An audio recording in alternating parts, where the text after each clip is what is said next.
ازيكم عاملين ايه؟ يا رب تكونوا بخير. وحشتوني جدا جدا جدا. كل سنه وانتم طيبين. طبعا شهر رمضان بقى على الابواب، وطبعا انتوا كتبتوا لي في الفيديو اللي فات، في كومنتات الفيديو اللي فات يعني اعملوا لنا فيديوهات ازاي نلم المتراكم علينا واعملوا لنا جداول. فانا قررت النهارده ان نبدا اول جدول معاكم، والنهارده هيكون الجدول ده الاولى ثانوي. طبعا لان مقصره في حق اولى وثانيه وثالثه ثانوي عشان اصلا موادهم كتير جدا، وكمان يعني محتاجين ان انا اعمل جداول ليهم عشان المواد فيها دروس كتير جدا. فانا النهارده قررت ان انا ابدا اول حاجه في السلسله بتاعتنا باولى ثانوي. قبل ما ابدا الفيديو انزلوا اتاكدوا ان انتم مشتركين في القناه، وكمان اعملوا لايك للفيديو ده وكومنت جميل عشان الفيديو ده يوصل لاكبر عدد، وكمان عشان تشجعوني ان انا اكمل في باقي السلسله. يلا بينا نبدا الفيديو بتاعنا. طبعا في الفيديو اللي فات انا ركزت اكتر حاجه في النصايح، او اكتر حاجه نصحتكم بيها هي انكم تلموا المتراكم عليكم قبل رمضان ما يبدا، عشان كده تدخلوا رمضان على نظيف، وكمان كل حاجه تكون سهله وبسيطه معاكم. ولو انت اول مره بتشوف القناه فانا هسيب لكم لينك الفيديو ده في اول كومنت تحت. الفيديو ده بيتكلم عن اهم الروتينات للمذاكره في رمضان، وكمان اهم النصائح عشان نبدا رمضان كده ونذاكر باول باول. اهم حاجه في الجدول بتاعنا النهارده هي الالتزام،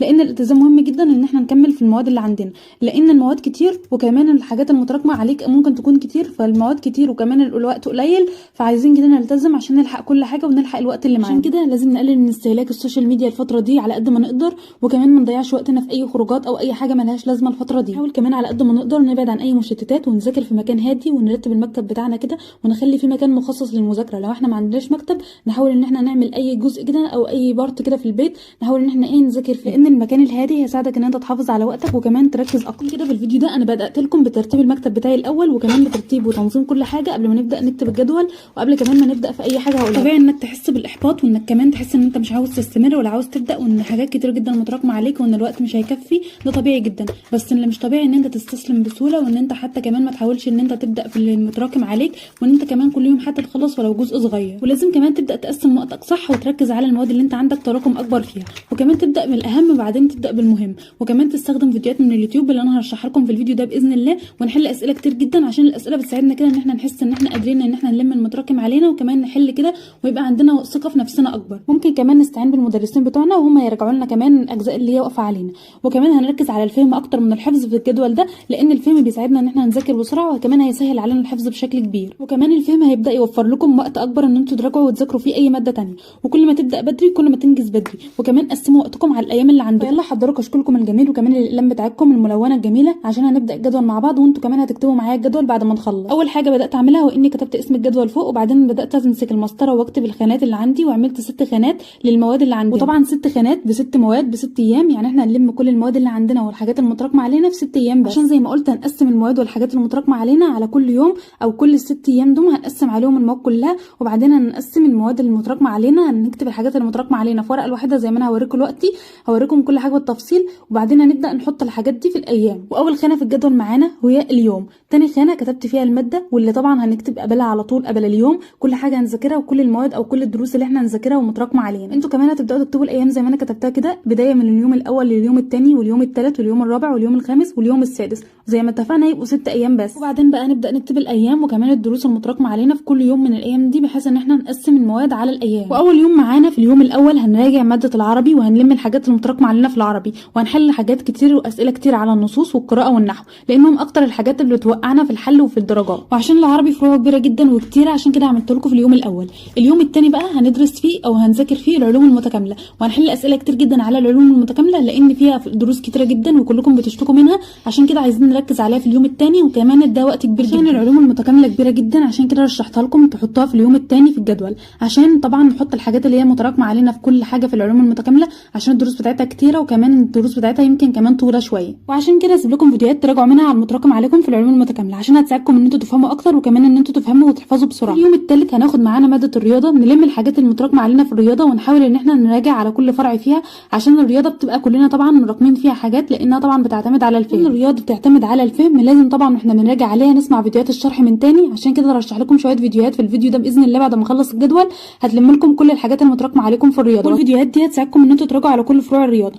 رابع ماده معانا او رابع يوم معانا في الجدول هيكون الانجليزي، لازم نحفظ كلمات كتير جدا ونعلي السكيلز بتاعتنا في الانجليزي، وكمان نحاول نحل اسئله كتير على الجرامر. السكيلز وحفظ الكلمات الكتير طبعا بتساعدنا في الترجمه وحل القطع، وكمان الجرامر كمان بيساعدنا ان احنا نعلي السكيلز بتاعتنا. كل السكيلز والحاجات دي هتساعدنا ان احنا نتاسس كويس لثالثه ثانوي، لان الانجليزي عليه درجات كتير في ثالثه ثانوي برضه. خامس يوم معانا في الجدول النهارده وخامس ماده معانا وهي التاريخ طبعا عشان فيه كلام كتير جدا وفيه دروس كتير، فاحنا محتاجين ان احنا نراجعه ونلم كل حاجه متراكمه فيه، وكمان عشان نذاكروا كويس جدا، فاحنا محتاجين نحل اسئله كتير جدا على التاريخ، وكل درس نذاكره نحل عليه اسئله كتير. نسهل عليكم حفظ التاريخ، يا ريت تذاكروا التاريخ على انه قصه بكل احداثها وكل تفاصيلها، وكمان يا ريت تذاكروه برده على هيئه سؤال وجواب، لان السؤال والجواب دوم هيساعدكم ان انتوا تذاكروا التاريخ بشكل ابسط واسهل، وكمان هتفتكروا كل المعلومات. زي ما قلت لكم الحل كمان، لان الحل هيساعدكم ان انتوا تتعلموا نظام الاسئله وكمان تحلوا بسرعه. يوم معانا في الجدول ده وهيبقى اخر يوم، هو هتذاكروا فيه التاريخ او هتلموا فيه التاريخ، وكمان هتلموا فيه الفلسفه والمنطق. انا حطيت التاريخ في اليوم الخامس واليوم السادس لانه كبير وبيبقى فيه كلام كتير، فهتذاكروا بس الفلسفه والمنطق مع التاريخ في اخر يوم،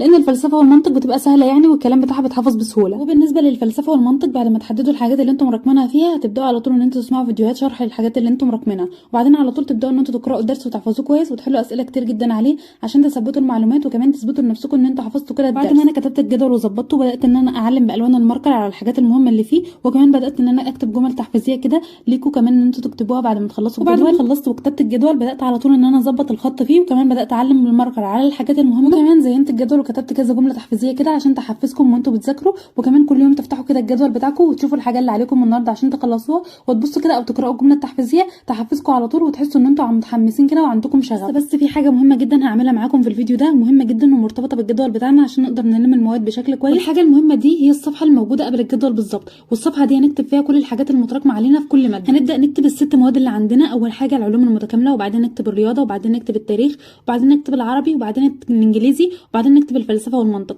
طبعا هنمشي حسب ترتيب المواد وحسب ترتيب الايام اللي انا كتبته لكم في الجدول. بعدين انتوا بقى تملوا الحاجات دي وتكتبوا كل حاجه متراكمه عليكم في كل ماده. يعني مثلا لو عندك العلوم المتكامله، هتمسك كل درس متراكم عليك في العلوم المتكامله وتكتبه، عشان لما تيجي تذاكر مثلا في اليوم الثاني العلوم المتكامله تبقى عارف انت هتذاكر ايه بالظبط. وبكده انا كتبت لكم الجدول وكتبت لكم كل حاجه، ورتبت لكم كل الاحداث اللي ممكن تحصل وكل الحاجات اللي انتوا المفروض تعملوها عشان تلموا كل الحاجات المتراكمه عليكم في كل المواد. نيجي بقى لاهم حاجه في الجدول بتاعنا النهارده بعد الجدول، المواد اللي احنا هنذاكرها دي هنذاكرها منين. طبعا انا قلت لكم ان انا هرشح لكم فيديوهات وحاجات وقنوات لكل ماده. واول ماده معانا في الجدول وهي العربي. طبعا انا قلت لكم لازم تحلوا وتراجعوا على العربي كتير، ولازم تحلوا نصوص وقراءه ونحو. عشان كده اول قناه انا هرشحها لكم النهارده وهي قناه الخطه التعليميه. القناه الخطه التعليميه عليها اصلا عدد كبير جدا من فيديوهات الشرح في كل مواد اولى ثانوي، غير ان في اصلا قناه مخصصه لاولى ثانوي بينزل عليها شرح كل المواد.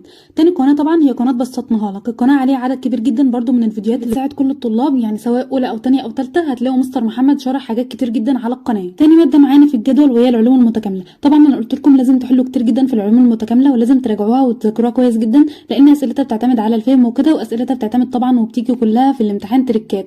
عشان كده لازم تعتمدوا على ان انتوا تذاكروا من على قناه الخطه التعليميه، وبعدين تبداوا على طول بعد ما تفهموا الدروس ان انتوا تذاكروا الدرس كويس جدا وتبداوا تحلوا عليه على طول. وزي ما قلت لكم قناه الخطه التعليميه هتلاقوا عليها شرح لكل الدروس وكل المواد بتاعه اولى ثانوي، وكمان هتلاقوا عليه حل كتير جدا ومراجعات من السنه اللي فاتت وحتى من السنه دي، بتنزل باستمرار، يعني كل جديد هتلاقيه على الخطه التعليميه. ثالث ماده معانا النهارده في الجدول وهي الرياضه. طبعا انا قلت لكم لازم نحل كتير جدا ونحفظ قوانين الرياضه كلها، وطبعا لازم نركز على كل فرع لوحده. عشان كده مش هنعتمد على قناه واحده بس او فيديوهات واحده بس ان احنا نراجع منها الرياضه، عشان في معظمنا بيفهم بطريقه تانية او كده، فانا هشرح لكم كذا قناه النهارده. اول قناه معانا النهارده وهي قناه يلا نفهم ماس. القناه عليها عدد كبير جدا من الفيديوهات اللي هتفيدكم، وطبعا بتنزل باستمرار، وجوده الشرح عليها عاليه جدا، وكمان يعني اسلوب المستر احمد سلس جدا وبسيط وبيفهمكم بكل سهوله. اي دروس متراكمه عليكم في الرياضه بالذات ادخلوا على القناه دي وهتلاقوا حل الدروس باذن الله، وكمان هتلاقوا شرح كتير جدا تقدروا ان انتوا تستفيدوا منه. تاني قناه معانا والقناه دي جميله جدا برده، هي قناه مقهى الرياضيات، عليها شرح برده الاولى ثانوي والثانيه والثالثه.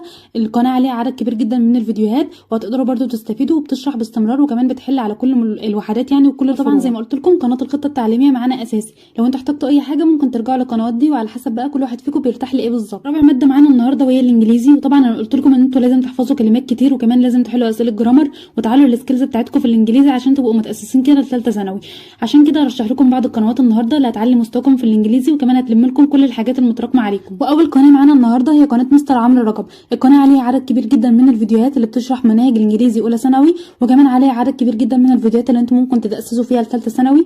القناه هتفيدكم بشكل كبير جدا ان انتم تعلوا مستواكم وكمان تلموا كل حاجه متراكمه عليكم. خامس ماده معانا النهارده وهي التاريخ. التاريخ طبعا انا قلت لكم بيحتاج حفظ كتير جدا، وبيحتاج كمان ان انتم تحلوا اسئله كتير عشان تتعودوا على نظام الاسئله الجديد. كده كلنا لازم نتابع فيديوهات الخطه التعليميه وخاصه في التاريخ، لانهم بيحلوا كتير جدا وبيجيبوا اهم الجزئيات اللي ممكن تيجي في الامتحان، لان بصراحه شرحهم حلو قوي في التاريخ، وكمان الفلسفه والمنطق شرحهم بسيط كده وبيلم لكم كل الدنيا، وبيسيب لكم كمان متسع للمواد الثانيه. ودي قناه الخطه التعليميه الاولى ثانوي، عليها كل حاجه الاولى ثانوي، كل المواد طبعا بتنزل على القناه دي، فاشتركوا فيها عشان برضو تستفيدوا. وده شكل الجدول بعد ما انا خلصته، الصفحتين قبل بعض هم عشان برضو يبقوا واضحين بالنسبه لكم وكل حاجه تبقى تمام كده.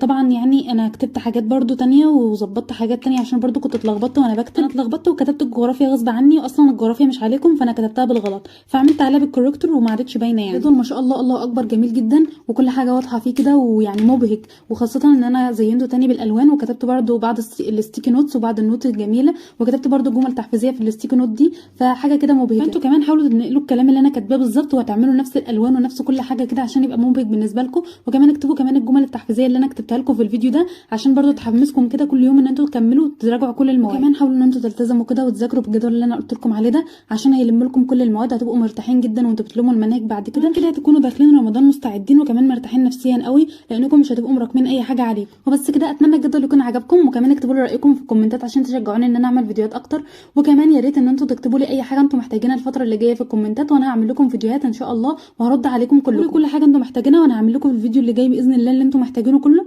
وكمان ما تنسوش تكتبوا لي كومنتات جميله لان الكومنتات بتساعدني ان انا اوصل اكتر، وما تنسوش اللايك الجميل للفيديو ده، ولو اول مره بتشوفوني ما تنسوش تشتركوا في القناه عشان يوصلكم كل جديد، واشوفكم على خير باذن الله، والسلام عليكم ورحمه الله وبركاته.